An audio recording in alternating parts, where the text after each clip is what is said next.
Hello दोस्तों, नमस्कार। आपका स्वागत है आपके अपने चैनल हिंदी हब ऑफिशियल में। हम दोस्तों पढ़ रहे हैं गोदान, जिसके 29 भाग हम पढ़ चुके हैं। यदि आपने दोस्तों नहीं पढ़ा है तो भाग 1 से आप एक बार हमारे साथ में गोदान पढ़ कर के देखिएगा। आपको ज़रूर आपको फ़ायदा होगा। और जो भी दोस्त 30वें भाग को देख रहे हैं, लगातार हमारे साथ बने हुए हैं, उन सभी को मैं धन्यवाद देता हूं कि आप में इतनी क्षमता, इतना लगन है, इतना धैर्य है कि आप लगातार 30वें भाग तक भी हमारे साथ बने हुए हैं। लेकिन थोड़ा सा दोस्तों हमें और मोटिवेट करें, कमेंट किया करें कि वास्तव में आप पढ़ रहे हैं, जिससे कि मैं और अच्छे तरीके से आपकी सहायता, मदद है जो भी है, कर पाऊँ।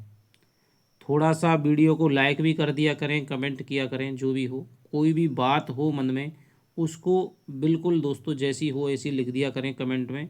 आपकी प्रत्येक कमेंट का जवाब दिया जाएगा। तभी हमारा आपका थोड़ा सा संबंध है वो बनेगा। तो चलिए, सबसे पहले तो हम पिछले भाग की समरी है वो देख लेते हैं। पिछले भाग में दोस्तों हम देखते हैं कि नौहरी ने रुपए दे दिए थे होरी के लिए, 200 रुपये दे दिए थे। लेकिन नौहरी थोड़ी दिल की, ठीक है, उसने रुपए दे दिए, लेकिन वो ऐसी नहीं थी कि भाई नेकी करके दरिया में डाल दो। वो जो काम करती थी, किसी की मदद करती थी, तो उसको 1000 गुना बढ़ा चढ़ा करके दूसरों से तारीफ करती थी कि भाई होरी बेचारा मुसीबत में था, मेरे पास में ज़मीन गिरवी रख रहा था, लेकिन मैंने नहीं ली और उसको रुपए दे दिए बेटी का ब्याह करने के लिए। लेकिन होरी तो कोई फ़र्क नहीं, लेकिन धनिया को ये विशेष बुरा लगता था, तो वो भी उसको गालियाँ वगैरह देती रहती थी। इसके बाद में एक बार रात में 10 बजे भोला है वो होरी के पास में आता है। तम्बाकू होरी पी कर के खड़ा होता है, तभी भोला आ जाता है और वो कहता है कि भाई अब तुम घर क्यों नहीं बना लेते, बड़ी तुम्हारी बदनामी हो रही है। क्योंकि नौहरी का जो चक्कर है वो किससे चल रहा था, नोखीराम से चल रहा था। वो कहता है कि भाई अब क्या करूं, चाहता तो हूं लेकिन मेरे बस की नहीं है। धनिया उससे कहती है कि भाई ऐसी औरत को तो क्या है, बिल्कुल क्या कर देना चाहिए, सर काट लेना चाहिए। होरी उसको डांटता है कि भाई हवाल, तू यदि कुराए चलने लगे, बुरी राह पे चलने लगे, तो कि मैं तेरा सर काट लूँगा। वो कहती है कि मैं क्यों चलूँगी। इस प्रकार की उनमें बातचीत होती हैं। धनिया अपने तीखे तेवर के साथ में भोला से नौहरी की बुराई करती है, और वो भी कहता है कि भाई तू ठीक कहती है धनिया, लेकिन अब मुझ में पौरुष उतना नहीं है। वो वहाँ से निश्चय करके जाता है कि भाई मैं अब उसके साथ में नहीं रहूँगा। लेकिन सुबह होरी उसको फिर से देखता है और कहता है धनिया से आकर के, ये तो अभी नहीं गया है। भोला धनिया है उसको भी गारी देती है कि भाई जैसी वो है ऐसा ही ये है, कि वो भी बेहा है और ये भी बेहया है। होरी को भोला पर दया आती है। इसके बाद में दोस्तों रबी की फसल है वो बोने की तैयारी हो रही है। होरी की ऊख है वो तो आपको पता ही है, नीलाम करवा दी थी। झुमरी सिंह ने रुपए दाब लिए थे। वो मंगरू शाह की वजह से नीलाम करवा दी थी, 150 रुपये में ही नीलाम हो गई। अब उसके लिए बीज और उसका कोई अता पता नहीं है। इसके अलावा होरी का जो बैल है वो भी एक कमज़ोर हो गया है। तो होरी को उसके कंधों पर जुआ रखते हुए मतलब बड़ी दिक्कत होती है कि भाई ये क्या करूं। एक बैल है वो पुनिया का नाले में गिर के मर गया था। तो कभी एक दिन तो होरी के खेतों में हल चलता है, एक दिन पुनिया के खेतों में चलता है। पुनिया हीरा की वही है पत्नी। लेकिन जो खेतों की जुताई होनी चाहिए थी वो हो नहीं पाती है। ठीक है, होरी है वो सोच रहा होता है कि भाई देखो, एक तो ये है नौरी है, और जो क्या है बिल्कुल कदर नहीं कर रही है, और एक ये कौन है, सिलिया है, जो अपने कितना भी मार खा रही है छोड़ कर है, लेकिन माता दीन की ही होकर के रह रही है। फिर वो धनिया के बारे में सोचता है कि धनिया भी कितनी ऐसी है कि भाई इस जमाने उस समय अपने कितनी बड़ी सुंदर थी, जो भी उसको देखता था सच सच धज के चलती थी तो रानी सी लगती थी। इस प्रकार की बातें कल्पना है वो कर रहा होता है। तभी माता दीन उसके पास में आता है। माता दीन कहता है कि भाई 2 रुपये आप उसको दे देना, सिलिया को। वो कहता है कि तुम क्यों नहीं दे देते, कि भाई अब मेरे हिम्मत नहीं है। और माता दीन क्या है, बीमार हो गया था, तब उसको एहसास हुआ था कि भाई सिलिया कितनी अच्छी थी।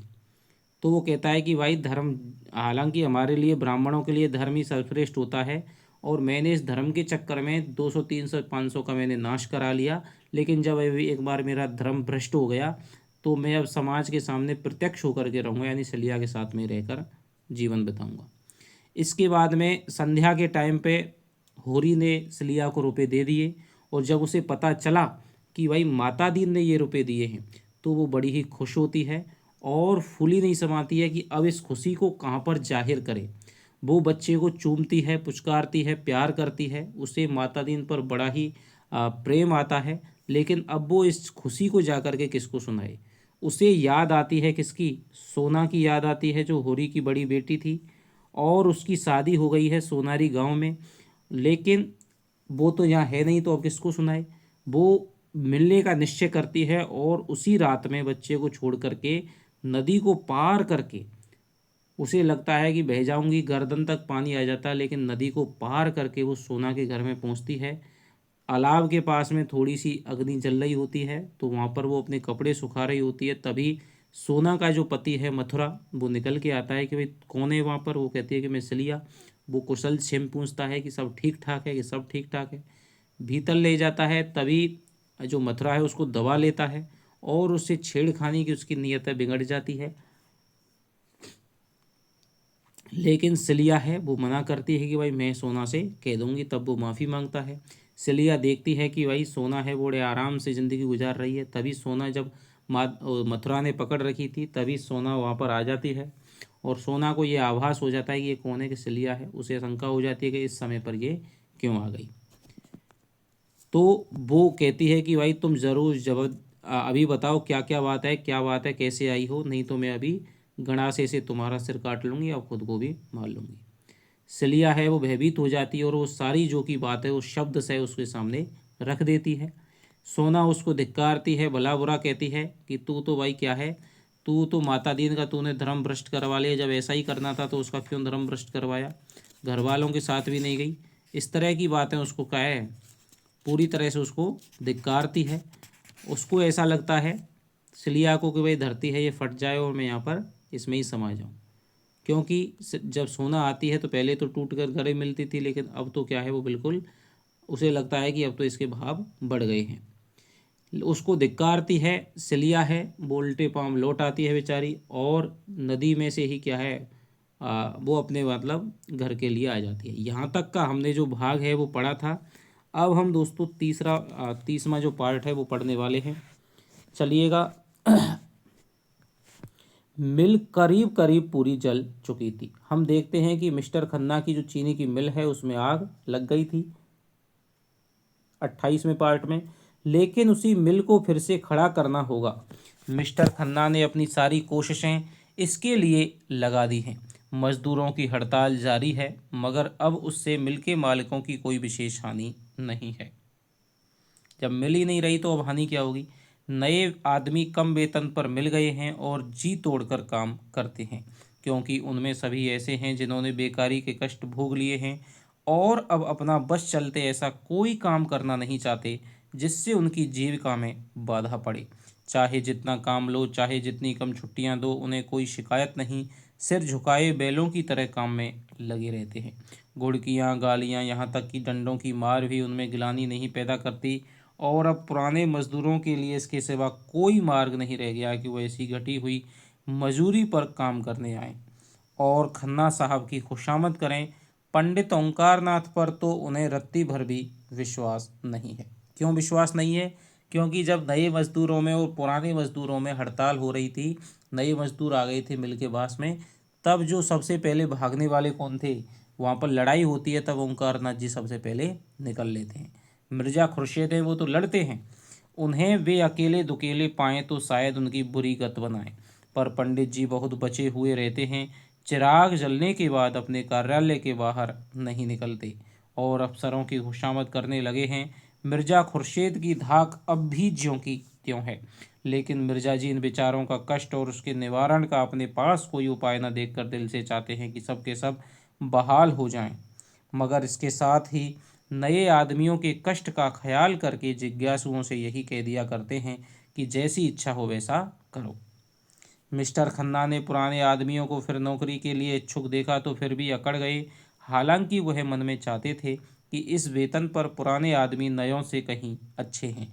नए आदमी अपना सारा जोर लगाकर भी पुराने आदमियों के बराबर काम ना कर सकते थे। पुराने आदमी को अनुभव होता है, उसकी लंबी प्रैक्टिस होती है, हर चीज़ से वो परिचित होता है, तो वो ज़्यादा काम निकालता है। पुराने आदमियों में अधिकांश तो बचपन से ही मिल में काम करने के अभ्यस्त थे और खूब मजे हुए। नए आदमियों में अधिकतर देहातों के दुखी किसान थे, जिन्हें खुली हवा और मैदान में पुराने ज़माने के लकड़ी के औजारों से काम करने की आदत थी। मिल के अंदर उनका हाथ दम घुटता था और मशीनरी के तेज चलने वाले पुर्जों से उन्हें भय लगता था। आखिर जब पुराने आदमी खूब परास्त हो गए, तब खन्ना उन्हें बहाल करने पर राजी हुए, मगर नए आदमी इससे कम वेतन पर काम करने के लिए तैयार थे। देखिए कितनी बेकारी की, कितनी दयनीय दशा है वो यहाँ पर दिखा रहे हैं प्रेमचंद जी। डायरेक्टरों के सामने यह सवाल आया कि वह पुरानों को बहाल करें या नयों को रहने दें। डायरेक्टरों में आधे तो नए आदमियों का वेतन घटाकर रखने के पक्ष में थे। आधों की यह धारणा थी कि पुराने आदमियों को हाल के वेतन पर रख लिया जाए। थोड़े से रुपए ज़्यादा खर्च होंगे जरूर, मगर काम उससे ज़्यादा होगा। खन्ना मिल के प्राण थे, एक तरह से सर्वे सर्वा। डायरेक्टर तो उनके हाथ की कठपुतलियाँ थे। निश्चय खन्ना ही के हाथों में था। वह अपने मित्रों से नहीं, शत्रुओं से भी इस विषय में सलाह ले रहे थे। सबसे पहले तो उन्होंने गोविंदी की सलाह ली। अब देखिए खन्ना जी क्या है, गोविंदी को सम्मान देने लग गए हैं। मेहता ने जो पहले भविष्यवाणी की थी कि यही खन्ना एक बार क्या है गोविंदी के चरणों पे सर रख के रोएंगे, और वो हुआ भी। मिल में आग लगने के बाद जब से मालती की ओर उन्हें निराशा हो गई थी और गोविंदी को मालूम हो गया था कि मेहता जैसा विद्वान और अनुभवी और ज्ञानी आदमी मेरा कितना सम्मान करता है और मुझसे किस प्रकार की साधना की आशा रखता है, तब से दंपत्ति में स्नेह फिर जाग उठा था। क्योंकि मेहता जी देखिए खन्ना जी से भी कहते थे और गोविंदी से भी कहते थे कि भाई आप हैं, आपको भी अपने धर्म का पालन है वो करते रहना चाहिए, चाहे खन्ना कुछ भी करे, लेकिन आपको अपने धर्म से विमुख नहीं होना चाहिए। स्नेह मत कहो मगर साचर्य तो था ही। आपस में वह जलन और अशांति ना थी, बीच की दीवार है वो टूट गई थी। मालती के रंग ढंग की भी काया पलट होती जाती थी। मेहता का जीवन अब तक स्वाध्याय और चिंतन में गुजरा था, और अब सब कुछ कर चुकने के बाद और आत्मवाद और अनात्मवाद की खूब छानबीन कर लेने पर वह इसी तत्व पर पहुंचे थे कि प्रवृत्ति और निवृत्ति दोनों के बीच में जो सेवा मार्ग है, कर्मयोग चाहे उसे कर्मयोग ही कहो, वही जीवन को सार्थक कर सकता है, वही जीवन को ऊंचा और पवित्र बना सकता है। किसी सर्वज्ञ ईश्वर में उनका विश्वास न था, यद्यपि वह अपनी नास्तिकता को प्रकट न करते थे, इसलिए कि इस विषय में निश्चित रूप से कोई मत स्थिर करना वह अपने लिए असंभव समझते थे। पर यह धारणा उनके मन में दृढ़ हो गई कि प्राणियों के जन्म मरण, सुख दुख, पाप पुण्य में कोई ईश्वरीय विधान नहीं है। उनका ख्याल था कि मनुष्य ने अपने अहंकार में अपने को इतना महान बना लिया है कि उसके हर एक काम की प्रेरणा ईश्वर की ओर से होती है। इसी तरह टिड्डियाँ भी ईश्वर को उत्तरदायी ठहराती होंगी, जो अपने मार्ग में समुद्र आ जाने पर अरबों की संख्या में नष्ट हो जाती हैं। मगर ईश्वर के यह विधान इतने अज्ञेय हैं कि मनुष्य की समझ में नहीं आते, तो उन्हें मानने से ही मनुष्य को क्या संतोष मिल सकता है। ईश्वर की कल्पना का एक ही उद्देश्य उनकी समझ में आता था, और वह था मानव जाति की एकता। एकात्मवाद और सर्वात्मवाद या अहिंसा तत्व को वे आध्यात्मिक दृष्टि से नहीं, भौतिक दृष्टि से देखते थे। यद्यपि तो यहाँ से प्रेमचंद का वक्तव्य आ सकता है कथन कहकर के किसके बारे में प्रेमचंद जी ये कह रहे हैं। यद्यपि इन तत्वों का इतिहास के किसी काल में भी आधिपत्य नहीं रहा, फिर भी मनुष्य जाति के सांस्कृतिक विकास में उनका स्थान बड़े महत्व का है। मानव समाज की एकता में मेहता का दृढ़ विश्वास था, मगर इस विश्वास के लिए उन्हें ईश्वर तत्व के मानने की जरूरत न मालूम होती थी। उनका मानव प्रेम इस आधार पर अवलंबित न था कि प्राणी मात्र में एक आत्मा का निवास है। द्वैत और अद्वैत का व्यापारिक महत्व के सिवा वह और कोई उपयोग न समझते थे, और वह व्यापारिक महत्व उनके लिए मानव जाति को एक दूसरे के समीप लाना आपस के भेदभाव को मिटाना और भ्रातृभाव को दृढ़ करना ही था। यही एकता, यह अभिन्नता उनकी आत्मा में इस तरह जम गई थी कि उनके लिए किसी आध्यात्मिक आधार की सृष्टि उनकी दृष्टि में व्यर्थ थी, और एक बार इस तत्व को पाकर वह शांत न बैठ सकते थे। स्वार्थ से अलग अधिक से अधिक काम करना उनके लिए आवश्यक हो गया था। इसके बगैर उनका चित्त शांत न हो सकता था। यश, लोभ और कर्तव्य पालन के भाव उनके मन में आते ही न थे। इनकी तुच्छता ही उन्हें इनसे बचाने के लिए काफ़ी थी। सेवा ही अब उनका स्वार्थ होती जाती थी, और उनकी इस उदार वृत्ति का असर अज्ञात रूप से मालती पर भी पड़ता जाता था। अब तक जितने मर्द उसे मिले सभी ने उसकी विलास वृत्ति को ही उकसाया। उसकी त्याग वृत्ति दिन दिन क्षीण होती जाती थी, पर मेहता के संसर्ग में आकर उसकी त्याग भावना सजग हो उठी थी। सभी मनस्वी प्राणियों में यह भावना छिपी रहती है और प्रकाश पाकर चमक उठती है। आदमी अगर धन या नाम के पीछे पड़ा है तो समझ लो कि अभी तक वह किसी परिष्कृत आत्मा के संपर्क में नहीं आया। मालती अब अक्सर गरीबों के घर बिना फीस लिए ही मरीजों को देखने चली जाती थी। मरीजों के साथ उसके व्यवहार में मृदुता आ गई थी। हाँ, अभी तक वह शौक श्रृंगार से अपने मन ना हटा सकती थी। रंग और पाउडर का त्याग उसे अपने आंतरिक परिवर्तनों से भी कहीं ज़्यादा कठिन जान पड़ता था। इधर कभी कभी दोनों देहातों की ओर चले जाते थे और किसानों के साथ 2-4 घंटे रहकर उनके झोंपड़ों में रात काटकर उन्हीं का सा भोजन करके अपने को धन्य समझते थे। एक दिन वे सैमरी पहुंच गए। घूमते घामते बेलारी जा निकले। होरी द्वार पर बैठा चिलम पी रहा था कि मालती और मेहता आकर खड़े हो गए। मेहता ने होरी को देखते ही पहचान लिया और बोले, यही तुम्हारा गांव है? याद है हम लोग राय साहब के यहाँ आए थे और तुम धनुष की लीला में माली बने थे। होरी की स्मृति जाग उठी, पहचाना और पटेश्वरी के घर की ओर कुर्सियां लाने चला। मेहता ने कहा, कुर्सियों का कोई काम नहीं, हम लोग इसी खाट पर बैठ जाते हैं। यहाँ कुर्सी पर बैठने नहीं, तुमसे कुछ सीखने आए हैं। दोनों खाट पर बैठे। होरी हतबुद्धि सा खड़ा था। इन लोगों की क्या खातिर करे? बड़े बड़े आदमी हैं, उनकी खातिर करने लायक उसके पास है ही क्या? आखिर उसने पूछा, पानी लाऊं? मेहता ने कहा, हाँ प्यास तो लगी है, कुछ मीठा भी लेता आऊं? लाओ अगर घर में हो। होरी घर में मीठा और पानी लेने गया, तब तक गांव के बालकों ने आकर इन दोनों आदमियों को घेर लिया और लगे निरखने, मानो चिड़ियाघर के अनोखे जंतु आ गए हों। सिल्लो बच्चे को लिए किसी काम से चली जा रही थी। इन दोनों आदमियों को देखकर कुतूहल बस ठिठक गई। मालती ने जाकर अपने बच्चे को गोद में ले लिया और प्यार करती हुई बोली, कितने दिन का है? सिल्लो को ठीक ना मालूम था। एक दूसरी औरत ने बताया, कोई साल भर का होगा। क्यों री? सिल्लो ने समर्थन किया। मालती ने विनोद किया, प्यारा बच्चा है, इसे हमें दे दो। सिल्लो ने गर्व से फूलकर कहा, आप ही का तो है, तो मैं इसे ले जाऊं? ले जाइए, आपके साथ रहकर आदमी हो जाएगा। गांव की और महिलाएं आ गईं और मालती को होरी के घर में ले गईं। यहाँ मर्दों के सामने मालती से वार्तालाप करने का अवसर उन्हें न मिलता। मालती ने देखा, खाट बिछी है और उस पर एक दरी पड़ी हुई है जो पटेश्वरी के घर से मांग आई थी। मालती जाकर बैठी। संतान रक्षा और शिशु पालन की बातें होने लगीं।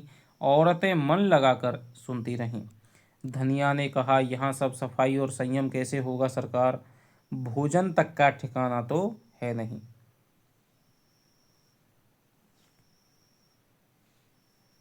मालती ने सफाया, सफाई में कुछ खर्च नहीं, केवल थोड़ी सी मेहनत और होशियारी से काम चल सकता है। दुलारी सहुआइन ने पूछा, यह सारी बातें तुम्हें कैसे मालूम हुई सरकार? आपका तो अभी ब्याह ही नहीं हुआ। मालती ने मुस्कुराकर पूछा, तुम्हें कैसे मालूम हुआ कि मेरा ब्याह नहीं हुआ है? सभी स्त्रियां मुंह फेर कर मुस्कुराईं। धनिया बोली, भला यह भी छिपा रहता है? मिस साहब, मुंह देखते ही पता चल जाता है। मालती ने झेंपते हुए कहा, इसीलिए ब्याह नहीं किया कि आप लोगों की सेवा कैसे करती। सबने एक स्वर में कहा, धन्य हो सरकार, धन्य हो। सिलिया मालती के पांव दबाने लगी। सरकार कितनी दूर से आई हैं, थक गई होंगी। मालती ने कहा, पांव खींचकर कहा, नहीं नहीं, मैं थकी नहीं हूँ, मैं तो हवा गाड़ी पर आई हूँ। मैं चाहती हूँ आप लोग अपने बच्चे लाएं तो मैं उन्हें देखकर आप लोगों को बताऊं कि आप उन्हें कैसे तंदुरुस्त और निरोग रख सकती हैं। ज़रा देर में 20-25 बच्चे आ गए। मालती उनकी परीक्षा करने लगी। कई बच्चों की आंखें उठी थीं, उन आंखों में दवा डाली।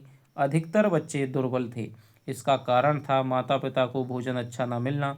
मालती को यह जानकर आश्चर्य हुआ कि बहुत कम घरों में दूध होता था। घी के तो सालों दर्शन नहीं होते। तो देखिए किस तरह की दशाओं का वास्तव में उस समय भी कहते हैं कि भाई पुराने ज़माने में तो घी दूध था, ये था। उस समय जब लगान दोस्तों जब चलती थी ना, तो लोगों के घरों में कुछ भी नहीं मिलता था गरीबों के। हाँ, जब आज़ादी आई उसके बाद में थोड़ी सी समृद्धि है, जो लगान वगैरह का और ये सिस्टम सारी चीज़ें जो हट गईं, तब उसके बाद में स्थिति है वो बहुत विशेष बदली। मालती ने यहाँ भी उन्हें भोजन करने का महत्व समझाया, जैसा वह सभी गांवों में किया करती थी। उसका जी इसलिए जलता था कि ये लोग अच्छा भोजन क्यों नहीं करते।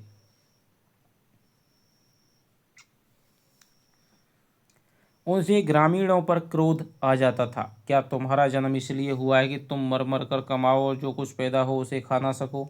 यहाँ 2-4 बैलों के लिए भोजन है, 1-2 गाय भैंसों के लिए चारा नहीं है। क्या ये लोग भोजन को जीवन का मुख्य वस्तु ना समझकर उसे केवल प्राण रक्षा की वस्तु समझते हैं? क्यों सरकार से नहीं कहते कि नाम मात्र के ब्याज पर रुपए देकर उन्हें सूदखोर महाजनों के पंजे से बचाए? उसने जिस किसी से पूछा, यही मालूम हुआ कि उसकी कमाई का बड़ा भाग महाजनों का कर्ज चुकाने में खर्च हो जाता है। बंटवारे का मर्ज भी बढ़ता जाता था। आपस में इतना वैमनस्य था कि शायद ही कोई दो भाई एक साथ रहते हों।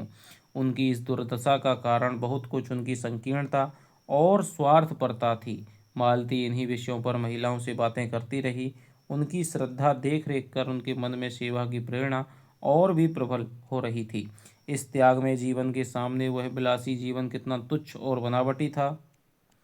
आज उसके वह रेशमी कपड़े जिन पर जरी का काम था, और वह सुगंध से महकता हुआ शरीर, और वह पाउडर से अलंकृत मुखमंडल उसे लज्जित करने लगा। उसकी कलाई पर बंधी सोने की घड़ी जैसे अपने अपलक नेत्रों से उसे घूर रही थी। उसके गले में चमकता हुआ जड़ाऊ नेकलेस मानो उसका गला घोंट रहा था। तो ये पूछा जा सकता है कि इसके बारे में है। इस इन त्याग और श्रद्धा की देवियों के सामने वह अपनी दृष्टि से नीची लग रही थी। वह इन ग्रामीणों में बहुत सी बातें ज़्यादा जानती थी, समय की गति ज़्यादा पहचानती थी, लेकिन जिन परिस्थितियों में ये गरीब ने जीवन को सार्थक कर रही हैं, उनमें क्या वह एक दिन भी रह सकती है? जिनमें अहंकार का नाम नहीं, दिन भर काम करती हैं, उपवास करती हैं, रोती हैं, फिर भी इतने प्रसन्न मुख, दूसरे उनके लिए इतने अपने हो गए हैं कि अपना अस्तित्व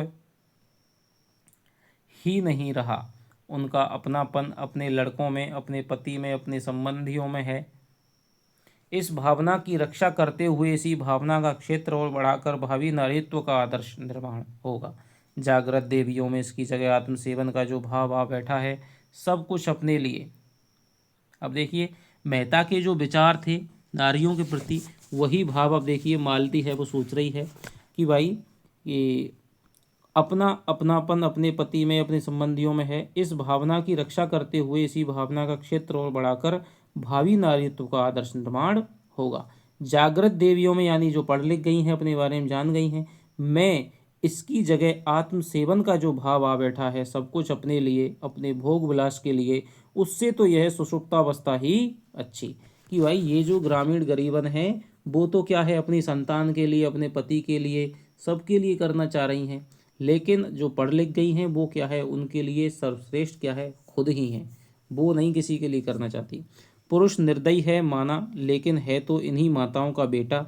क्यों माता ने पुत्र को ऐसी शिक्षा नहीं दी कि वह माता की, स्त्री जाति की पूजा करता?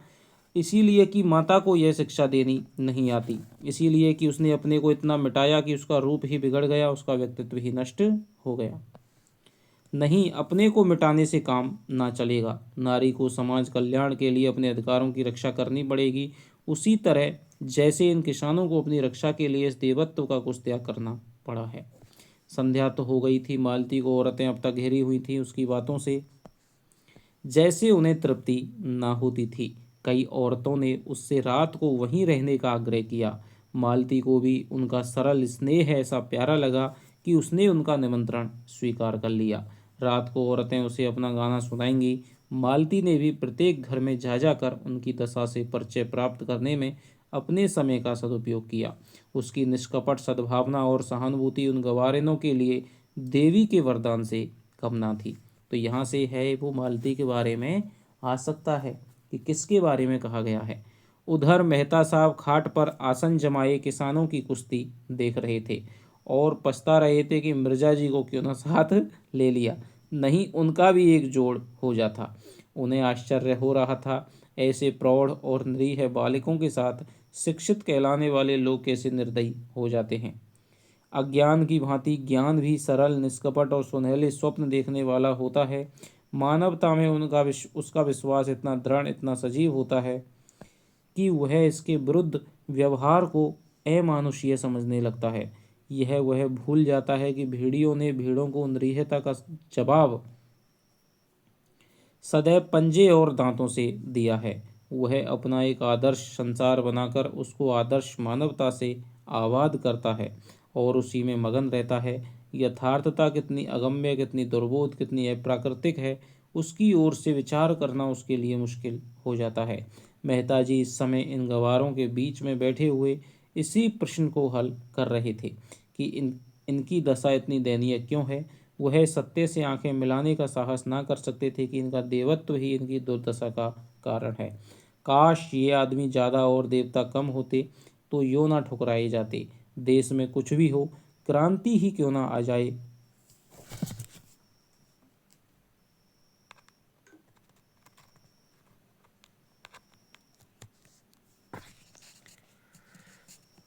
क्रांति ही क्यों ना आ जाए, इनसे कोई मतलब नहीं। कोई दल उनके सामने सबल के रूप में आए, उसके सामने सिर झुकाने को तैयार।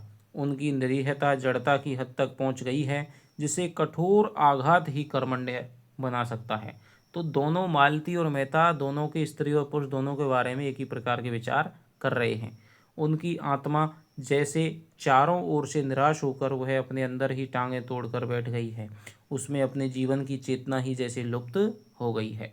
संध्या हो गई थी। जो लोग अब तक खेतों में काम कर रहे थे वे भी दौड़े चले आ रहे थे। उसी समय मेहता ने मालती को गांव की कई औरतों के साथ इस तरह तल्लीन होकर एक बच्चे को गोद में लिए देखा मानो वह भी उन्हीं में से एक है। मेहता का हृदय आनंद से गदगद हो उठा। मालती ने एक प्रकार से अपने को मेहता पर अर्पण कर दिया था। इस विषय में मेहता को अब कोई संदेह न था, मगर अभी तक उनके हृदय में मालती के प्रति वह उत्कट भावना जागृत न हुई थी जिसके बिना विवाह का प्रस्ताव करना उनके लिए हास्यजनक था। तो देखिए, लिव इन में रह रहे हैं, मतलब साथ ही इस तरह का आज का जो प्रेम है, उस टाइम पर ये क्रांतिकारी बात थी गोदान में लिखना, कि उससे पहले ये चीज़ नहीं आई थी। हास्यजनक था। मालती बिना बुलाए मेहमान की भांति उनके द्वार पर आकर खड़ी हो गई थी और मेहता ने उसका स्वागत किया था। इसमें प्रेम का भाव न था, केवल पुरुषत्व का भाव था। अगर मालती उन्हें इस योग्य समझती है कि उन पर अपनी कृपा दृष्टि फेरे तो मेहता उसकी इस कृपा को अस्वीकार ना कर सकते थे। इसके साथ ही वह मालती को गोविंदी के रास्ते से, देखिए अब बात आ गई कि क्यों उन्होंने निर्णय लिया कि एक तो मालती पहले से ही आकर्षित थी और दूसरा जो कारण था वो था कि भाई गोविंदी ने कहा था कि इस मालती का आप कुछ करें और मुझको बचा लें, क्योंकि खन्ना इसकी तरफ ज़्यादा ललायत थे, आकर्षित थे और वह जानते थे कि मालती जब तक आगे अपना पाँव ना जमा लेगी वह पिछला पाँव ना उठाएगी। वह जानते थे कि मालती के साथ छल करके वह अपनी नीचता का परिचय दे रहे हैं। इसके लिए उनकी आत्मा बराबर उन्हें धिक्कारती रही थी, मगर ज्यों ज्यों वह मालती को निकट से देखते थे उनके मन में आकर्षण बढ़ता जाता था। रूप का आकर्षण तो उन पर कोई असर ना कर सकता था, यह गुण का आकर्षण था। वह जानते थे जिसे सच्चा प्रेम कह सकते हैं केवल एक बंधन में बंध जाने के बाद ही पैदा हो सकता है। तो देखिए, मेहता जी जहाँ केवल क्या है कि वह उसकी वकालत कर रहे थे प्रेम की, तो वो क्या है, क्या कह रहे हैं देखिए, कि यदि जो विवाह हो जाए प्रेम तो वो तो प्रेम है, नहीं तो बाकी अलावा क्या है, वो अय्याशी है। इस प्रकार की बातें हैं मेहता की।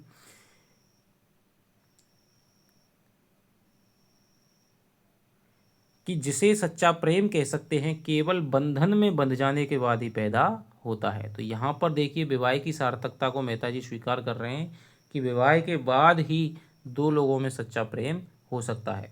इसके पहले जो प्रेम होता है वह तो रूप की आसक्ति मात्र है जिसका कोई टिकाव नहीं, मगर इसके पहले यह निश्चय तो कर लेना ही था कि जो पत्थर साहचर्य की खराद पर चढ़ेगा उसमें खरादे जाने की क्षमता है भी या नहीं। तो यहाँ पर दोनों चीज़ों की यहाँ पर देखिए मेहता जी बात कर रहे हैं कि भाई एक दूसरे को जानना भी जरूरी है, और केवल जान करके ही उसी प्रेम को कह देना कि यही सबसे, तो उसके बाद में शादी करना भी ज़रूरी है। जब आपको लगे कि हाँ ये मेरे लिए उपयुक्त आदमी है, तो उसके बाद में शादी करना, और शादी के बाद में क्या होता है, सच्चा प्रेम होता है। सभी पत्थर तो खराद पर चढ़कर सुंदर मूर्तियां नहीं बन जाते।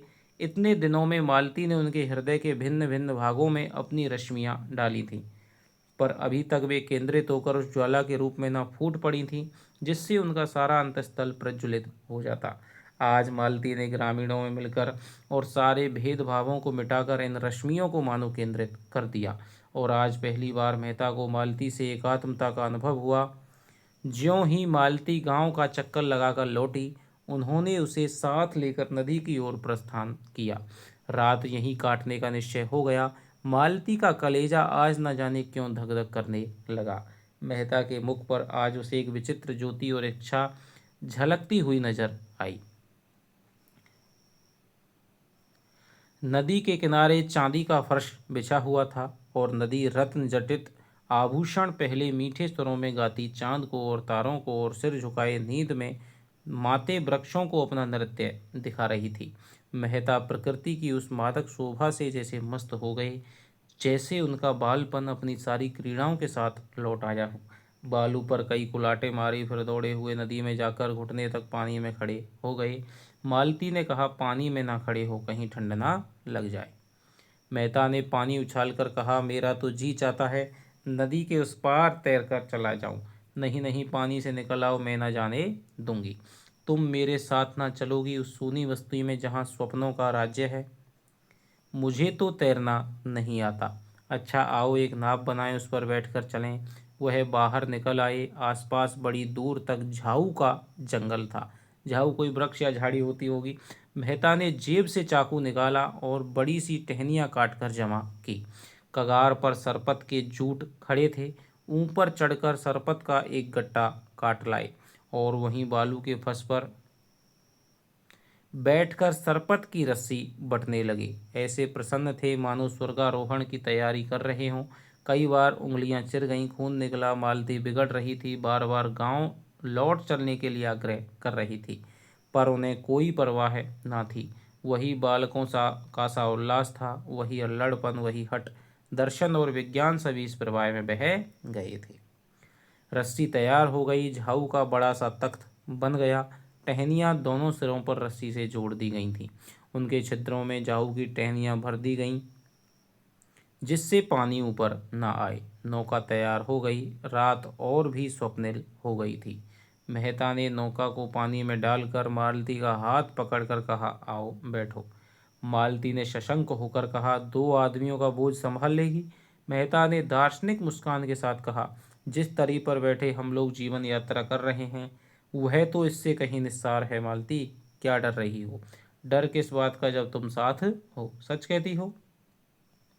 अब तक मैंने बगैर किसी सहायता के बाधाओं को जीता है, अब तो तुम्हारे संग हूँ। दोनों झाऊ के तख्ते पर बैठे और मेहता ने झाऊ के एक डंडे से ही उसे खेना शुरू किया।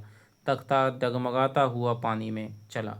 मालती ने मन को इस तख्ते से हटाने के लिए पूछा, तुम तो हमेशा शहरों में रहे, गांव के जीवन का तुम्हें कैसे अभ्यास हो गया? मैं तो ऐसा तख्ता कभी ना बना सकती।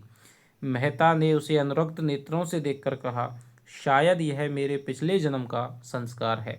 प्रकृति से स्पर्श। तो देखिए यहाँ पर मेहता है वो ही प्रेमचंद के प्रतिनिधि विचारों का क्या करते हैं, प्रतिनिधित्व करते हैं, और यहाँ पर प्रेमचंद जी हैं वो भी पुनर्जन्म में क्या कर रहे हैं, मतलब मेहता मान रहा है या मतलब प्रेमचंद जी मान रहे हैं कि शायद यह मेरे पिछले जन्म का संस्कार है।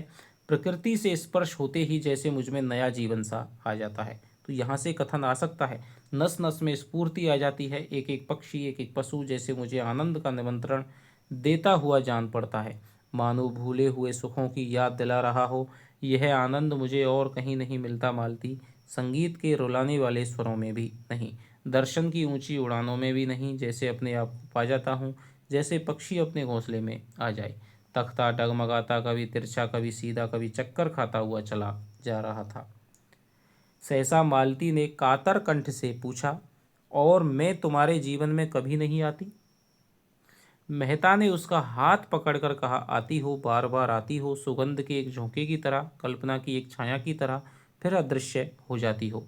दौड़ता हूँ कि तुम्हें कर पाश में बांध लूं, पर हाथ खुले रह जाते हैं और तुम गायब हो जाती हो। मालती ने उन्माद की दशा में कहा, लेकिन तुमने इसका कारण भी सोचा, समझना चाहा?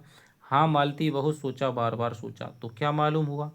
यही कि मैं जिस आधार पर जीवन का भवन खड़ा करना चाहता हूँ वह अस्थिर है। यह कोई विशाल भवन नहीं है, केवल एक छोटी सी शांत कुटिया है, लेकिन उसके लिए भी तो कोई स्थिर आधार चाहिए। मतलब जैसा मैं गुण या जो भी है व्यवहार है अपने होने वाली पत्नी में देखना चाहता हूँ, तो वही क्या होगा, स्थिर व्यवहार होगा। मैं जो चाहता हूँ यदि वो नहीं मिलता है तो फिर मैं क्या है, शादी नहीं कर सकता हूँ। मालती ने अपना हाथ छुड़ाकर जैसे मान करते हुए कहा, यह झूठा आक्षेप है। तुमने सदैव मुझे परीक्षा की आंखों से देखा, कभी प्रेम की आंखों से नहीं। क्या तुम इतना भी नहीं जानते कि नारी परीक्षा नहीं चाहती, प्रेम चाहती है? परीक्षा गुणों को अवगुण, सुंदर को असुंदर बनाने वाली चीज है। प्रेम अवगुणों को गुण बनाता है, असुंदर को सुंदर। मैंने तुमसे प्रेम किया, मैं कल्पना ही नहीं कर सकती कि तुम में कोई बुराई भी है, मगर तुमने मेरी परीक्षा की और तुम मुझे अस्थिर चंचल जाने क्या क्या समझकर मुझसे हमेशा दूर भागते रहे। नहीं, मैं जो कुछ कहना चाहती हूँ वह मुझे कह लेने दो। मैं क्यों अस्थिर और चंचल हूँ? इसलिए कि मुझे वह प्रेम नहीं मिला जो मुझे स्थिर और अचंचल बनाता। अगर तुमने मेरे सामने उसी तरह आत्मसमर्पण किया होता जैसे मैंने तुम्हारे सामने किया है, तो तुम आज मुझ पर यह आक्षेप ना रखते। मेहता ने मालती के मान का आनंद उठाते हुए कहा, तुमने मेरी परीक्षा कभी नहीं की, सच कहती हो? कभी नहीं। तो तुमने गलती की, मैं इसकी परवाह नहीं करती। भावुकता में ना आओ मालती, प्रेम देने के पहले हम सब परीक्षा करते हैं, और तुमने की, चाहे अप्रत्यक्ष रूप से ही की हो। मैं आज तुमसे स्पष्ट कहता हूँ कि पहले मैंने तुम्हें उसी तरह देखा जैसे रोज ही हजारों देवियों को देखा करता हूँ, केवल विनोद के भाव से। अगर मैं गलती नहीं करता तो तुमने भी मुझे मनोरंजन के लिए एक नया खिलौना समझा।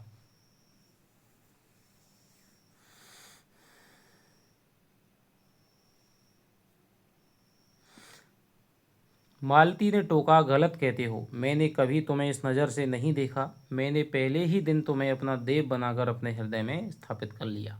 मेहता बात काटकर बोले, फिर वही भावुकता? मुझे ऐसे महत्व के विषय में भावुकता पसंद नहीं। अगर तुमने पहले ही दिन से मुझे इस कृपा के योग्य समझा तो इसका यही कारण हो सकता है कि मैं रूप भरने में तुमसे ज़्यादा कुशल हूँ। वरना जहाँ तक मैंने नारियों का स्वभाव देखा है वह प्रेम के विषय में काफ़ी छानबीन करती हैं। पहले भी तो स्वयंवर से पुरुषों की परीक्षा होती थी, वह मनोवृत्ति अब भी मौजूद है, चाहे उसका रूप कुछ बदल गया हो। मैंने तब से बराबर यही कोशिश की है कि अपने को संपूर्ण रूप में तुम्हारे सामने रख दूं और उसके साथ ही तुम्हारी आत्मा तक भी पहुंच जाऊं।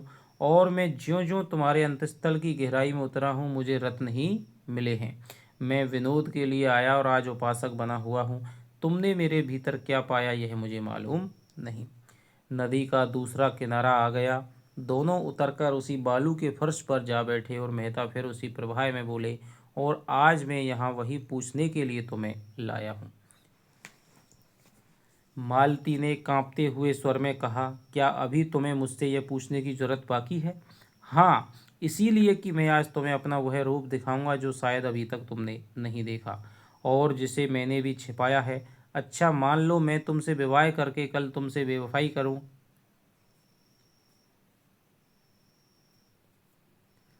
तो तुम मुझे क्या सजा दोगी? मालती ने उनकी ओर चकित होकर देखा। इसका आशय उसकी समझ में न आया।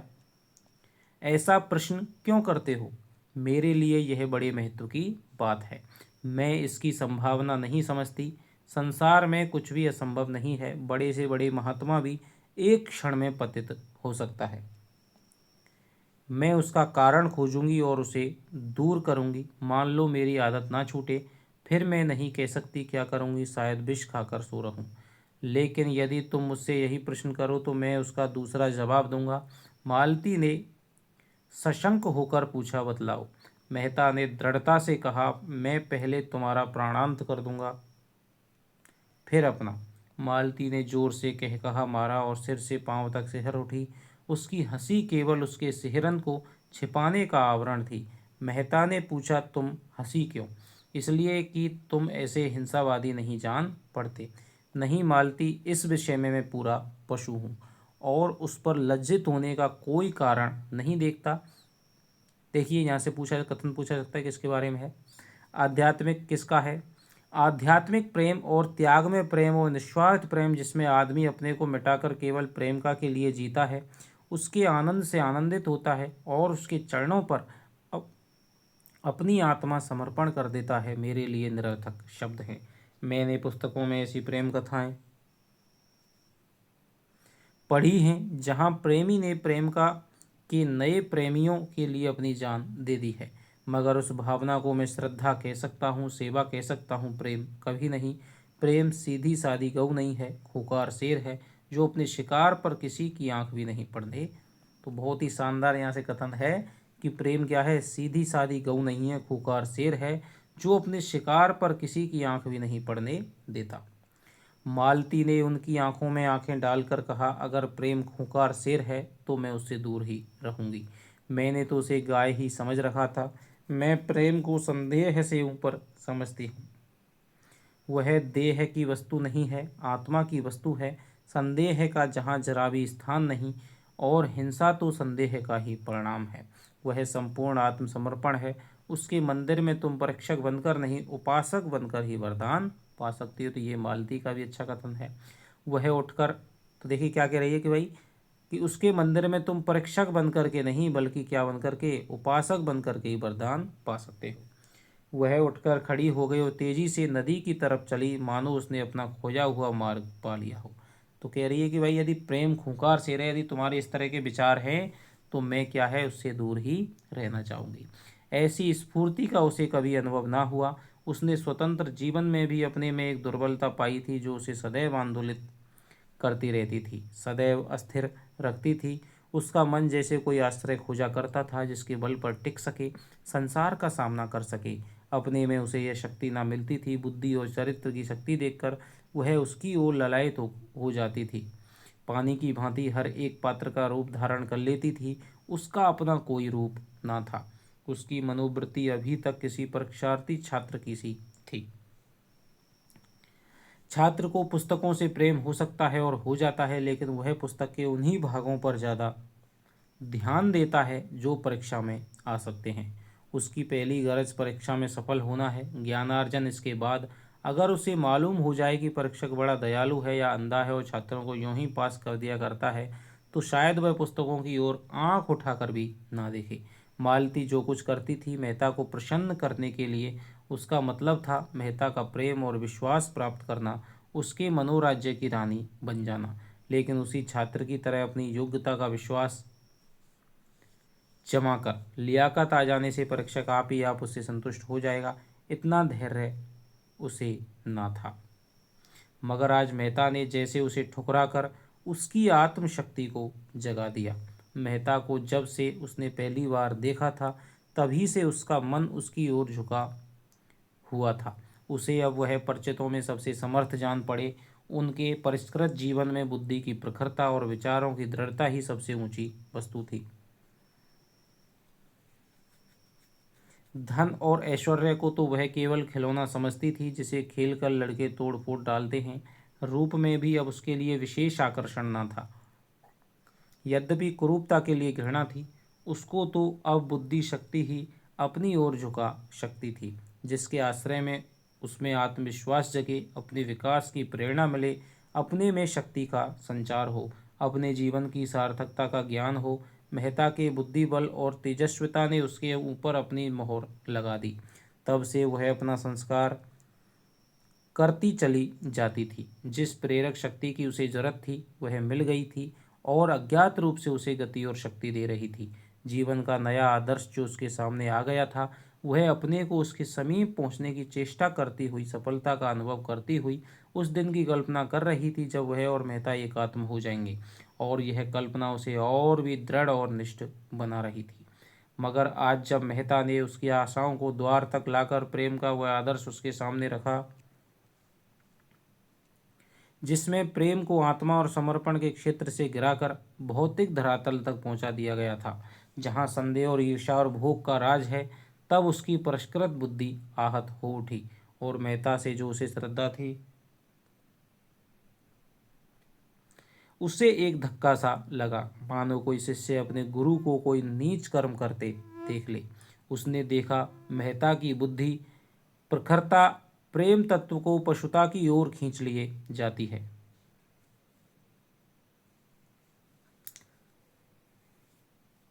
और उसके देवत्व की ओर से आंखें बंद किए लेती है, और यह देखकर उसका दिल बैठ गया। मेहता ने कुछ लज्जित होकर कहा, आओ कुछ देर और बैठे। मालती बोली, नहीं, अब हमें लौटना चाहिए, देर हो रही है। तो ये दोस्तों हमारा आज का भाग था। इसके बाद में कि जो मालती है वो गाँव जाती है और वहाँ पर स्त्रियों से बातचीत करती है, मेहता जी कुश्ती देखते हैं। उसके बाद में दोनों रात को चले जाते हैं घूमने के लिए, नदी के तट पर बैठे हुए बातें करते हैं, और उसके बाद में क्या बनाते हैं, नाव बनाते हैं, नाव से दूसरे किनारे पर जाते हैं और दोनों में बातचीत होती है प्रेम को लेकर के। मेहता जी कहते हैं कि भाई शादी के बाद यदि मैंने बेवफाई की तो तुम क्या करोगी। वो कहती है कि मैं कुछ नहीं करूँगी, मैं तो क्या है विष खा लूँगी, तो मैं समझाऊँगी कि मैं फिर भी नहीं माना तो विष खा लूँगी, और यदि तुम करोगी तो मेहता जी कहते हैं कि मैं पहले तो तुम्हारे प्राणों को हरूंगा और फिर अपने भी प्राण दे दूंगा।